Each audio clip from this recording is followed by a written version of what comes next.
Assalamualaikum warahmatullahi wabarakatuh. Jumpa kembali dengan saya Ahmad Kardiman di Adkar Channel. Dalam kitab Mukasyafatul Qulub karangan Al-Ghazali berkisah pada suatu malam di bulan suci Ramadan, Rasulullah Shallallahu Alaihi Wasallam berkumpul dengan para sahabatnya. Lalu bertanyalah salah seorang sahabatnya, "Apa yang membuatmu tersenyum wahai Rasulullah?" Rasul menjawab, "Diperlihatkan kepadaku hari akhir ketika di mana seluruh manusia dikumpulkan di padang mahsyar. Semua nabi dan rasul berkumpul bersama umatnya masing-masing masuk ke dalam surga. Ada salah seorang nabi yang dengan membawa pedang yang tidak mempunyai pengikut seorang pun masuk ke dalam surga. Dia adalah Sam'un." Siapakah Sam'un? Sam'un atau Samson atau Simpson dalam bahasa Ibrani merupakan seorang nabi di dalam ajaran Islam yang dikenal dengan nama Sam'un al-Ghazi alaihissalam.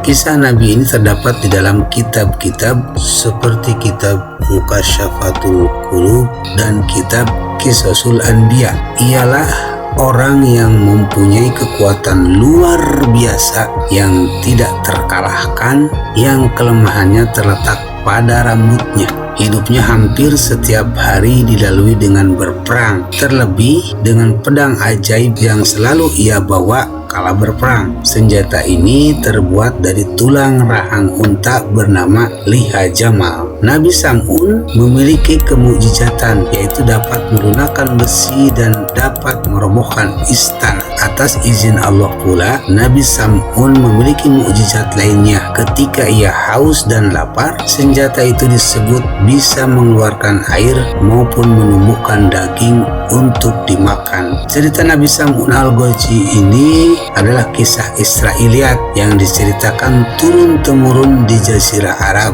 Cerita ini melegenda jauh sebelum Rasulullah lahir.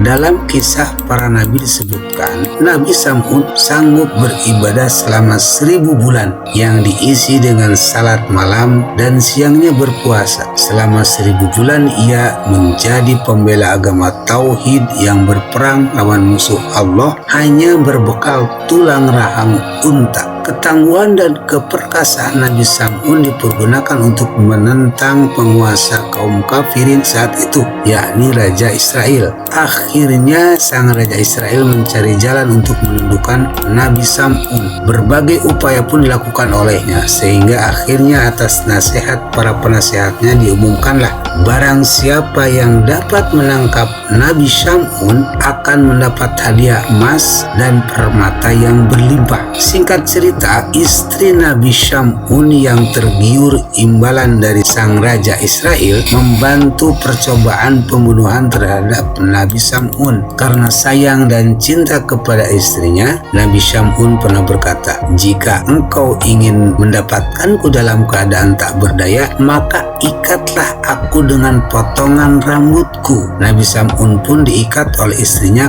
kala ia tertidur, lalu dibawa ke hadapan sang raja. Apa daya, Nabi Sam'un yang diberi anugerah kekuatan besar oleh Allah Subhanahu wa Ta'ala bisa mengatasinya dengan baik. Tali ia putus dengan mudah. Begitupun dengan percobaan kedua yang dilakukan sang istri. Ikatan tali yang lebih kuat masih mampu diputuskannya. Waktu berselang, Nabi Sam'un, wali Allah dengan rambut panjang yang disebut mencapai tanah itu, kehilangan kekuatan. Mendengar kejadian itu, kafir langsung mendatangi kediamannya dan menyerang Nabi Sam'un untuk menyiksa hingga mati. Nabi Sam'un yang masih dalam keadaan terikat itu lalu dibawa ke hadapan raja. Siksaan terus didapat Nabi Sam'un, bahkan kedua matanya dibutakan, beberapa bagian tubuh dipotong dan dipertontonkan kepada masyarakat. Diperlakukan demikian, Nabi Sam'un berdoa kepada Allah. Ia berdoa kepada Allah dimulai dengan bertaubat, kemudian memohon pertolongan atas kebesaran Allah. Doa Nabi Sam'un dikabulkan dan istana raja bersama seluruh masyarakat masyarakatnya hancur beserta istri dan para kerabat yang mengkhianatinya. Kemudian Nabi Sam'un bersumpah kepada Allah akan menebus semua dosa-dosanya dengan berjuang menumpas semua kebatilan dan kekufuran